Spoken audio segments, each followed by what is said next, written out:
عليكم ورحمة الله وبركاته. أهلا بكم في برنامجكم بكل صراحة. النهارده طبعا ماتش الأهلي والمقصة. أنا عارف جمهور النادي الأهلي زعلان من الماتش اللي فات، بس احنا بنشجع النادي الأهلي مهما حصل، احنا وراه.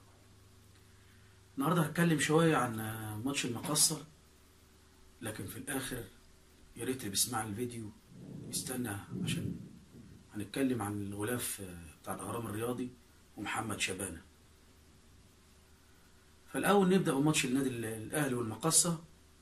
الأهلي والمقصة النهارده لاسارتي اختار قايمة مكونة من محمد الشناوي وعلي لطفي مصطفى شوبير وأحمد فتحي في خط الدفاع، ومحمد هاني ورامي ربيعة وياسر إبراهيم وأيمن أشرف، وخط الوسط ومحمود وحيد نسيناه طبعا عشان خدوا مكان علي معلول عشان موقوف.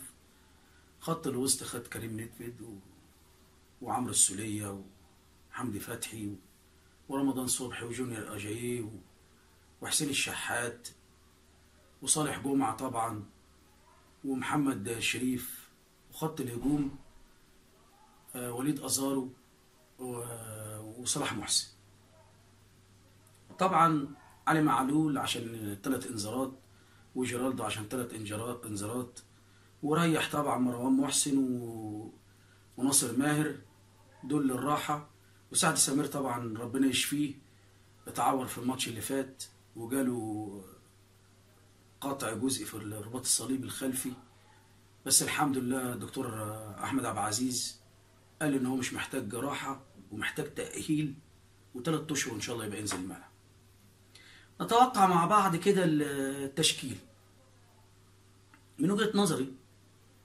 طبعا محمد الشناوي، وهيلعب ناحية الشمال محمود وحيد، وهيلعب ناحية اليمين محمد هاني، وهيلعب أيمن أشرف وياسر إبراهيم.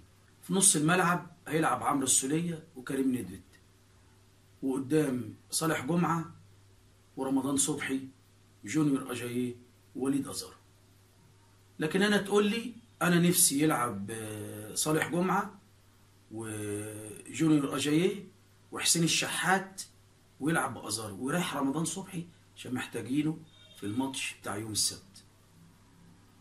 وكانت فكرتي عاوز اوصلها للناس وياخدوا بالهم، وانا قلتها قبل كده في فيديوهات قبل كده، ان رمضان صبحي وجونيور أجاييه بالاخص في الماتشات اللي خارج مصر ما بيبانوش زي الماتشات اللي جوه مصر. واللي مشاهديني واللي بيتابعوني ياخدوا بالهم من النقطة دي. رمضان صبحي وجونيور أجاييه ما بيبانوش في الماتشات الخارجية، بيتألقوا في الماتشات اللي داخل مصر. فأنا بقول نريح رمضان الماتش ده، وإذا احتاجناه ينزل الشوط الثاني نشيل الماتش صن داونز. دوت التشكيل اللي أنا متوقع إن هو يبدأ بيه، ده القائمة اللي اختارها لاسارتي.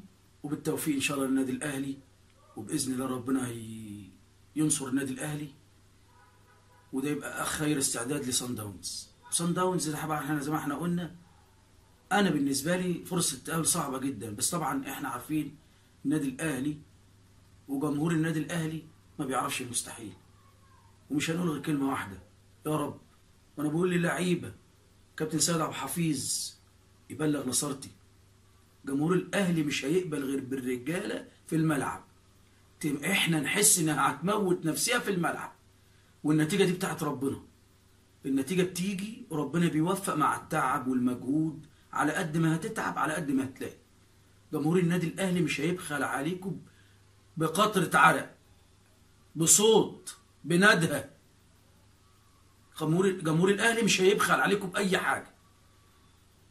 انتوا زي ما زعلتونا وجرحتوا كبريائنا، مستنيين منكم ان انتوا تراضونا وتقولوا لنا معلش احنا اسفين، ما كانش يومنا، وربنا يوفقكم ان شاء الله.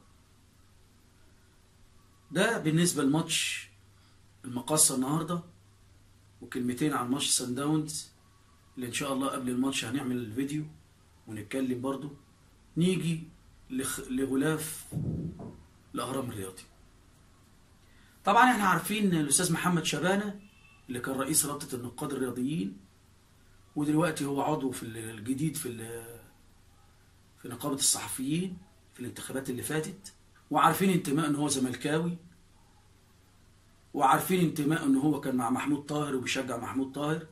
وناس كتير طبعا قالت قبلي في التلفزيونات وطلعت الغلاف اللي كان عامله قبل الانتخابات بيوم بليله واحده ان هو معا مع محمود طاهر وبتاع. دي حكايه لوحديها، هو حر. لو انه جريده وطنيه مش هو حر، انت مش جريده خاصه، دي جريده وطنيه المفروض تبقى على الحياد، بس كان بها. انت خلاص ايدت محمود طاهر ومحمود طاهر سقط، دي حكايه. نيجي للغلاف اللي انت عامله بعد ماتش الاهلي وصن داونز. طبعا انت راجل يعني راجل بالنسبه لنا مفروض خبره في الصحافه، وراجل بقالك فتره في الصحافه، ويعني خدت خبره وجريده الاهرام الرياضي منشقه طبعا من الاهرام، واحنا عارفين الاهرام دي كانت اكبر صحيفه في الشرق الاوسط كله، وجريده ان هي تقتبس غلاف مجله الطيم، ده سبه في جيبين صحيفه الاهرام عموما، مش الاهرام الرياضي بس هنقول ايه؟ اللي اختشوا ماتوا. الراجل طالع محمد شبانه بيقول لك ده اسمه اقتباس، وانا ده بقول له ده اسمه تدليس. انت راجل مدلس، مش مدلس عشان يعني انا مش بقول حاجه عشان، لا، ده اسمه تدليس. انت راجل خدت حاجه بتاعت واحد وخدت مجهود ناس وحطيته على الغلاف بتاع المجله اللي انت رئيس تحريرها، وبعدين بتقول اقتباس. انت بتدلس علينا، على المشاهد وعلى القارئ. انت راجل مدلس. وطبعا حاطط شلت صورة ترامب وحطيت صورة راس الخطيب، حتى نسيت تشيل بادج على الجاكيت. البادج علم امريكا محطوط لسه على البادج، وانا عاوزكم تبصوا اهي، بصوا دققوا في الصورة اهي جنبي اهي، البادج بتاع امريكا لسه على وطبعا شايفينها في الصورة علم النادي الاهلي علمه بيغرق في الميه. ده اللي انت بتتمناه من جواك يا شبانه، ده اللي انت بتتمناه من جواك، ان النادي الاهلي يغرق. انت راجل شغال مش في طابونه، مش طابونه والدك سيادتك، دي مش طابونه والدك، دي مش فلوس تيتا ولا ستو عشان انت سيادتك تقول اللي انت عايزه. انت بتخاطب ملايين الجماهير، اهلاويه قبل زملكاويه.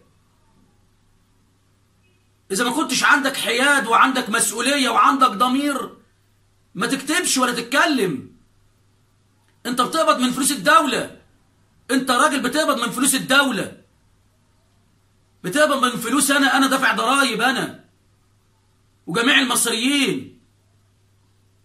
انت ما تدلسش علينا وتقول انا بقتبس وبتنيل على عينك، وانت بتتمنى من جواك ان النادي الاهلي يغرق. النادي الاهلي يا ابني مش هيغرق يا حبيبي.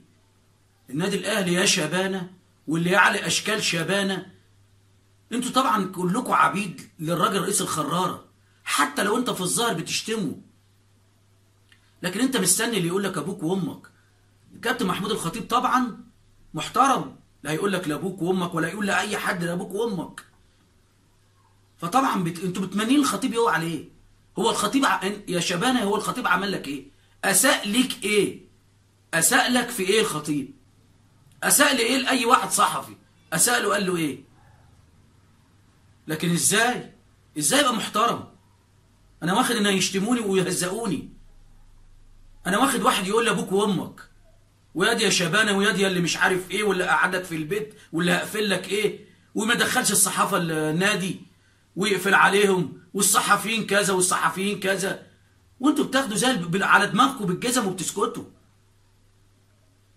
احنا في زمن المسخ زي ما قال الجمله الشهيره لعادل امام، والله احنا في زمن المسخ. مسوخ، انتوا مسوخ، بتحترموا اللي بيديكوا بالجزم وما تحترموش الراجل. يا راجل ده محمود الخطيب، وانت لسه اول مره تعرف محمود الخطيب؟ محمود الخطيب هو اللي بيغرق النادي الاهلي؟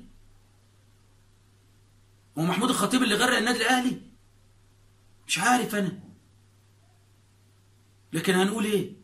الغرض مرض، الغرض مرض، وانتوا ربنا يشفيكم، ربنا يشفيكم ويكفي النادي الاهلي حقدكم. انت انا زي ما انا قلت الفيديو اللي فات، والناس يعني حتى اللي ما كانش مصدقني، دي حملة مدفوعة الاجر، حملة مدفوعة الاجر، واحنا عارفين مين اللي دفع الاجر المقدما ده عشان نهاجم الخطيب. النادي الاهلي هيستمر غصب عنكم، غصب عنكم جميعا. النادي الاهلي هيستمر، والنادي الاهلي النادي الاول في مصر وفي افريقيا، النادي الاهلي رقم 21 على العالم. اذا ما كنتش مصدق انا هجيب لك الصورة تاني، اتفرج الصورة اهي. النادي الاهلي رقم 21 على العالم على مر التاريخ، رقم 21، اعلى جماهيرية في الشرق الاوسط، اعلى بطولات في الشرق الاوسط، اعلى كل حاجة في الشرق الاوسط، اعلى نسبة دخل، اعلى نسبة اعلانات، اعلى نسبة دخول ومشاهدات على اليوتيوب وعلى النت اعلى نسبة مشاهدة النادي الاهلي غصب عنكم. اذا ما كنتوش عارفين انا قلت، يا ريت اللي عاوز يسمع ويشوف الفيديو اللي انا قلته قبل كده. يا دولة فوقي، دولة لا تعرف قيمة ناديها الاول، وادي صورة الفيديو بس، يا ريت ترجعوا شوف انا قلت ايه. ان شاء الله ربنا ينصر النادي الاهلي، وما كانش ربنا هيعدينا من الماتش اللي فات، يبقى ربنا شايل للنادي الاهلي حاجة احسن واحسن ان شاء الله. ربنا ما بيكرمش غير اللي بيجتهد، وان شاء الله النادي الاهلي هيجتهد. انا طولت عليكم، بس انا يعني زعلت من بقى محمود الخطيب بقى زي ترامب، الراجل اللي باع القدس، اللي ادى لامريكا، اللي ادى لاسرائيل القدس والجولان، بقى محمود الخطيب بقى شبهه. حسبي الله ونعم الوكيل. السلام عليكم ورحمة الله وبركاته.